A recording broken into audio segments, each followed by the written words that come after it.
मेरे प्यारे हिंदी के प्रतियोगी अभ्यर्थियों, हिंदी वाग्धारा चैनल में आप सभी का हृदय से स्वागत है। इस उम्मीद और अपेक्षा के साथ कि आप अपनी तैयारी में पूरी शिद्दत से अपना भरपूर दे रहे होंगे। आइए हम लोग आज अगली श्रृंखला के पहले प्रश्न की शुरुआत करते हैं। आज हमारा पहला प्रश्न है, रा के कितने रूप हैं? ए 2, बी 3, सी 4, डी 1।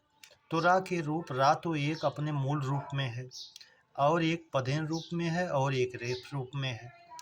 पदेन रूप में उसके दो भेद हो जाते हैं, एक पेदी वाले वर्णों में लगता है जैसे ट्रक है, ड्रम है, और एक जो है सीधी पंक्ति वाले शब्द वर्ण जो होते हैं जैसे वक्र है, वज्र है, इस तरह से लगता है। तो पदेन, और यह रा जो है, पदेन रा जो है, यह ह्रस्व आ से युक्त होता है, और जो रेफ रा होता है वो स्वर विहीन होता है। तो इस तरह से रा के हमारे मूल रूप, पदेन रूप और रेफ रूप, तीन रूप हो जाते हैं जो विकल्प बी में दिया गया है। इसलिए विकल्प बी हमारा सही है, 3। प्रश्न नंबर 2, अर्ध स्वर है? ए या, बी व, सी दोनों, डी आ। तो हम जानते हैं कि अर्ध स्वर हमारे या और व हिंदी में दो होते हैं, तो इसलिए विकल्प सी सही हो जाएगा, दोनों। प्रश्न नंबर 3, सा का उच्चारण स्थान है? ए तालु, बी कंठ, सी मूर्धा, डी दंत। तो आप जानते हैं ईचु ऐसा नाम तालु, ई चवर्ग और या और इस ताला विशाल, इसका उच्चारण स्थान ताल होता है, इसलिए विकल्प ही हमारा सही हो जाएगा, ताल। प्रश्न नंबर 4, कौन सा उच्चारण स्थान है जिससे किसी स्वर का उच्चारण नहीं होता? ए कंठ, बी दंत, सी तालु, डी मूर्धा। तो हम जानते हैं मूर्धा में जो है हमारा ऋट रसा राम मूर्धा, तो इसमें री तो होता है, इच व्यसा नाम तालु इसमें भी होता है, और लितुलसा नाम दंता। तो ली जो है ये तो स्वर केवल संस्कृत में काउंट होता है, हिंदी में होता नहीं है, इसलिए दंत एक ऐसा उच्चारण स्थान है जिससे हिंदी में किसी स्वर का उच्चारण नहीं होता, विकल्प बी हमारा दंत। प्रश्न नंबर 5, संक्षेपीकरण की प्रक्रिया है? ए संधि, बी समास, सी उपसर्ग, डी प्रत्यय। तो संक्षेपीकरण की प्रक्रिया समास होता है हमारा, इसलिए विकल्प बी हमारा सही हो जाएगा, समास।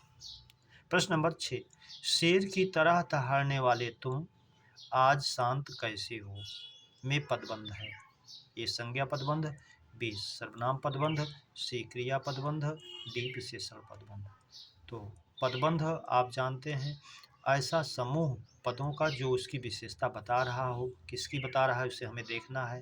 तो यहाँ शेर की तरह दहाड़ने वाले तुम जो है सर्वनाम की विशेषता बता रहा है, इसलिए सर्वनाम पदबंध में जाएगा, तो विकल्प भी हमारा सही हो जाएगा, सर्वनाम पदबंध। अगर संज्ञा होती तो संज्ञा पदबंध में हो जाता, शेर की तरह दहाड़ने वाला सुरेश, तो वहाँ सुरेश जो है संज्ञा होता तो संज्ञा पदबंध हो जाता। और इस तरह से क्रिया में की विशेषता अगर बताई जाए तो क्रिया पदबंध हो जाता है, उसका विस्तार किया जाए तो। प्रश्न नंबर 7, निम्न में कौन सा पदबंध का भेद है? ए संज्ञा पदबंध, बी सर्वनाम पदबंध, सी क्रिया पदबंध, डी विशेषण पदबंध, ई क्रिया विशेषण पदबंध। यहाँ 5 भेद बताए गए हैं और यही पदबंध के 5 भेद होते भी हैं, और यहाँ पांचों दिया गया है, इसलिए हमारा एफ विकल्प सभी सही होगा, ये पांचों इसके भेद हैं पदबंध के। प्रश्न नंबर 8, शुद्ध शब्द है? चिन्ह, चिन्ह, चिन्ह, डी कोई नहीं। तो हम जानते हैं हमारा शुद्ध रूप जो है हा जो है शुद्ध व्यंजन होता है, स्वर विहीन होता है, विकल्प सी हमारा सही हो जाएगा, चिन्ह। प्रश्न नंबर 9, हिंदी के आदि काल को वीरगाथा काल किसने कहा? हजारी प्रसाद द्विवेदी, रामचंद्र शुक्ल, सी मिश्र बंधु, डी महावीर प्रसाद द्विवेदी। तो महावीर प्रसाद द्विवेदी जी ने बीजक या बीज वपन काल कहा था, मिश्र बंधु जी ने प्रारंभिक काल कहा था, और आचार्य रामचंद्र शुक्ल जी ने आदि काल को वीरगाथा काल कहा था, इसलिए विकल्प भी हमारा सही हो जाएगा। और हजारी प्रसाद द्विवेदी जी ने आदिकाल को आदिकाल कहा। प्रश्न नंबर 10, ब्रजभाषा किस अपभ्रंश की उत्पत्ति है? ए मागधी, बी सौरसेनी, सी खस, डी ब्राह्मण। तो ब्राह्मण में हम जानते हैं सिंधी हमारी, खस में पहाड़ी हिंदी आती है, मागधी में हमारी उड़िया, समिया, बंगला, बिहारी ये सब आती है, सौरसेनी में हमारी पश्चिमी हिंदी आती है और जिसके अंतर्गत ब्रजभाषा आती है, इसलिए अपभ्रंश जो है सौरसेनी होगा। विकल्प भी हमारा सही हो जाएगा। प्रश्न नंबर 11, कामायनी किसकी प्रसिद्ध कृति है? ए जयशंकर प्रसाद, बी सुमित्रानंद पंत, सी दिनकर, डी धर्मवीर भारती। तो कामायनी जयशंकर प्रसाद की सबसे प्रसिद्ध कृति है, इसलिए विकल्प भी हमारा सही हो जाएगा, जो 15 सर्गों में विभक्त है। प्रश्न नंबर 12, गगनचुंबी में समास है? ए अव्ययी भाव, बी कर्मधारय, सी तत्पुरुष, डी बहुव्रीहि। तो गगनचुंबी आकाश को चूमने वाला, तो कर्म उसमें जाएगा तत्पुरुष में, और कर्म तत्पुरुष में जाएगा, लेकिन उसका विभेद नहीं दिया गया है, इसलिए तत्पुरुष में जाएगा। विकल्प सी हमारा सही हो जाएगा। प्रश्न नंबर 13, मुझे बुखार था इसलिए विद्यालय नहीं गया में रचनानुसार वाक्य भेद है? सरल, संयुक्त, मिश्र, कोई नहीं। अब देखिए, दोनों वाक्य को एक कंजक्शन इसलिए से जोड़ा गया है, इसलिए संयुक्त में जाएगा, और आप वाचक चिन्ह के रूप में भी जानते हैं, और, एवं, तथा, या, अथवा, इसलिए, अतः, फिर भी, तो, नहीं, तो, किंतु, परंतु, लेकिन, पर। तो ये आप संयुक्त वाक्य के वाचक भी हैं, इसलिए हमारा जाएगा संयुक्त, विकल्प भी सही हो जाएगा इसलिए। प्रश्न नंबर 14, वधूत्सव में संधि है? वधूत्सव में संधि, ए गुण स्वर, बी वृद्धि स्वर, सी अयादि, डी दीर्घ स्वर संधि। तो वधु प्लस उत्सव, वधूत्सव, दीर्घ स्वर संधि होगी हमारे। विकल्प डी सही हो जाएगा, दीर्घ स्वर संधि।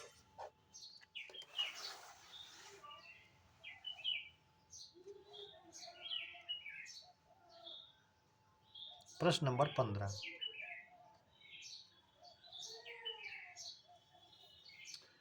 शतदल पर्याय है? ए अंजका, बी कंजका, सी अंभज का, डी सभी का। शतदल आप जानते हैं 100 पंखुड़ियों वाला कमल का पर्याय है, तो कमल के पर्याय जो होंगे सभी होंगे। अंज भी है, कंज भी है, अंभज भी है। अम्भ माने होता है जल, जल में उत्पन्न होने वाला जलज अर्थात कमल। विकल्प सी भी है। कंज आप जानते हैं, तमाम पढ़ते हैं, करकंज, या इस तरह से। अंज ये भी जो है कमल का है। और अंज जो है ये है तद्भव रूप है अब्ज का। अब्ज जब संस्कृत में था, अप माने पानी, जा माने उत्पन्न, तो जल से उत्पन्न अब्ज, जत संत के अनुसार अब्ज बन गया। तो अब्ज का अज हुआ, अज का अंज हुआ, तद्भव रूप हो गया, तो ये भी कमल का है, इसलिए विकल्प डी हमारा सही हो जाएगा सभी। प्रश्न नंबर 16, कृति, कृति समशुद्ध भिन्नार्थक शब्द का अर्थ है?